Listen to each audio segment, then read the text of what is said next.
Hi, Leslie. Hey Anna, how are you? I'm good. How are you today? I'm great, thanks. I'm always so excited when we can get together and promote self care. Absolutely. What do you got for us today, Anna? So, you and I have been studying reflexology a little bit. And, one of the things to think about is that any of the techniques we learn are things that we can add to our toolbox if they work for us, right? I don't know Yeah, about you, but I've had friends that really loved a certain healing technique and it was great for them, but it not necessarily good for me. So it's a lot about exploring and learning and just figuring stuff out. So today we're going to talk about hand reflexology. Yeah. So yay.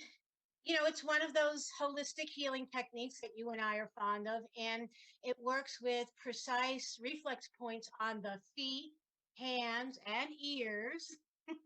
And all of those points correspond to different parts of our body. Um, and as always, Leslie, we have to share with people that you always want to check with a medical professional before you try any of these things because you just never know when something is contraindicated for a condition that you have, right? So you Absolutely. want to be mindful and careful about things like that. Um, so what we're going to do now is just go over some reflexology basics together, and then we'll start showing people how to do a hand reflexology session on themselves, which is really a really nice thing to do. Um, so let's talk about charts. Oh, Were you just amazed how many charts there are out there? was. It's crazy. And we were going like, which is the right one? Which is the best one? And I think what we've learned and discovered is that, again, it's about what resonates with you. If you see a chart and it appeals to you, it calls to you, use that chart, stick with that chart. Then you become familiar with it. They're all very close, but there are going to be some differences. So that's the first thing, is to find a chart that kind of resonates with you, right? Yes. The next thing we want to go over is the very basic technique that you use to work on your pressure points or your reflex points. And Leslie is showing you, you want to take your thumb and just kind of walk across your skin of your hand with your thumb. So you kind of usually go like in a line and you sort of inch almost like a caterpillar. And what happens if our hands are kind of a little weak, not too strong, our thumb doesn't feel right? So Leslie's got a couple of different tools. One is just your basic pencil. You can use the eraser end to just crawl across your skin with the eraser. And then some people like to get a little more mystical. So we get out our selenite wands, which is a crystal, and you can use that to hit the different pressure points in your body. So there's a few different options for you. We do want to encourage people, don't ever cause yourself pain. You don't want to be digging so hard, pushing so hard that you're like, ah, you don't want that. But we do want to encourage people that sometimes you'll find a tender spot.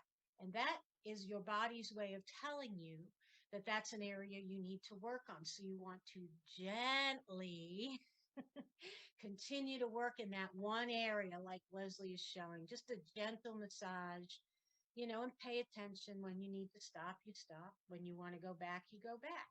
So that's an overview of what we're going to cover. And now we're going to get into the very specifics of actually doing a hand reflexology session on yourself. Okay. The first thing we're going to do is just set our intention and preparation as you do with all energy work. So we're going to rub our hands together, just get some energy working, and we're going to go ahead and just place them in our lap.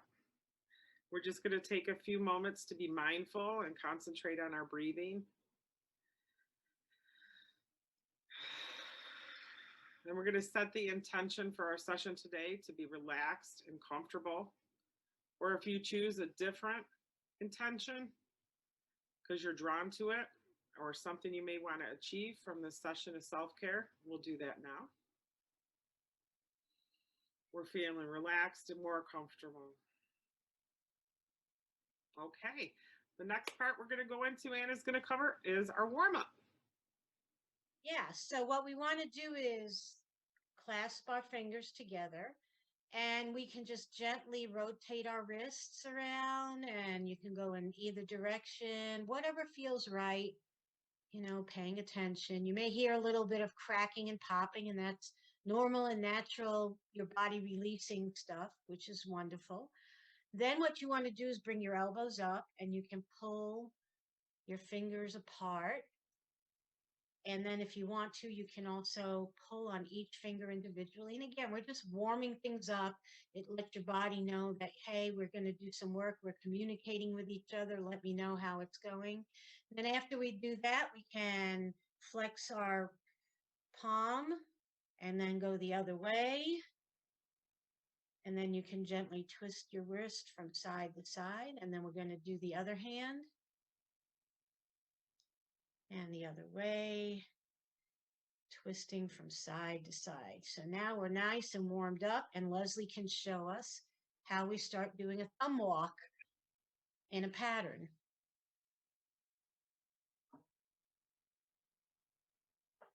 Well, yeah.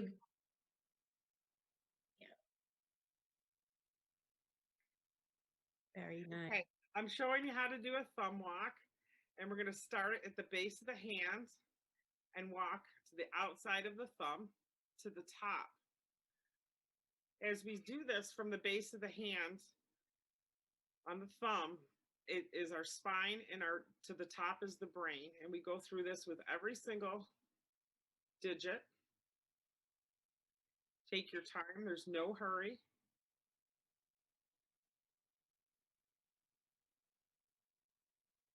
It's hard to have my hand backwards. Normally I'd be like this, but I'm trying to show. Absolutely. And take your time. I always like to kind of shake when I'm done with a technique. I don't know, it seems to get the energy flowing for me. Good. Whatever works, right? Excellent. Okay, we're going to go on to the next technique. The finger twist. So what we're going to do is you're going to start with your thumb, as Leslie's showing you. With your other hand, you're going to make almost like a claw. And that claw is going to come towards your body, and the thumb is going to go away. And you're going to just go up the whole finger. And then you'll do it with each subsequent finger. And you can do this as slowly or as fast as you want to do it, whatever feels right to you. It's something easy to do while you're sitting in a chair watching TV, but you're going to just basically, you're kind of twisting each finger away from your body while the claw is pulling toward your body. Oh, look at you, Anna. Keeping that finger together like this is very helpful. Good job. All right. I'm glad you got a tip. Absolutely. Okay. So that's basically the finger twist. Okay. Our next thing we're going to do is a finger walk. We're going to do the dorsal side, which is not the palm. And you're going to go ahead and start at the top and finger walk your way down. I like to think of it as pinching, like I'm going pinch, pinch, pinch, pinch, pinch. But yeah, it's like similar to that idea of a caterpillar crawl, so that you're kind of staying in contact with the skin. Oh, good technique too, because I think I need to do more pinching like you're doing, Anna. And then you just keep pinching down your fingers. And again, we encourage you to start with the thumb on each hand, just because then you know where you're at, as Leslie said. And so you just keep pinching from the tip of the finger down. And I'm doing it quickly now, so we can go on to the next one. You're doing great. So the next thing that we want to do is the finger walk on the dorsal side, which is this side of your hand. And you're going to be starting at the crease between your thumb and your first finger. And you're basically going to just do a thumb walk going down from that crease down to the bottom of the hand. It's kind of hard to show you how to do it. And then you're just going to keep going from the crease down in between the bones to the bottom of the hand. And you're just going to keep doing that. Yeah. You can see, you can use your thumb, and you'll develop your own ways of doing things. I can't even figure out how to move this hand right. The fun of video. Yeah. So if I were doing it myself, I would just hold it this way and it would be much easier. This is the way I would hold it just to do it on myself. So you get the idea. Is you start in the crease of the finger and thumb walk your way down to the bottom of the hand. Very good. Very good. And now, Leslie, what do you want to do? I think I want to go ahead and wind down here. Okay. I think just clasp our fingers and rotate our wrists in both directions. Getting a little bit of cracking and popping. That's a good thing. Things are absolutely. And take your time. Be gentle. And then when we're ready, we're going to go ahead and clasp our fingers, elbows out, pulling our fingers gently apart. And again, you can go through each finger like Anna is demonstrating, if that feels good to you. And then we're going to do the palm reflection again.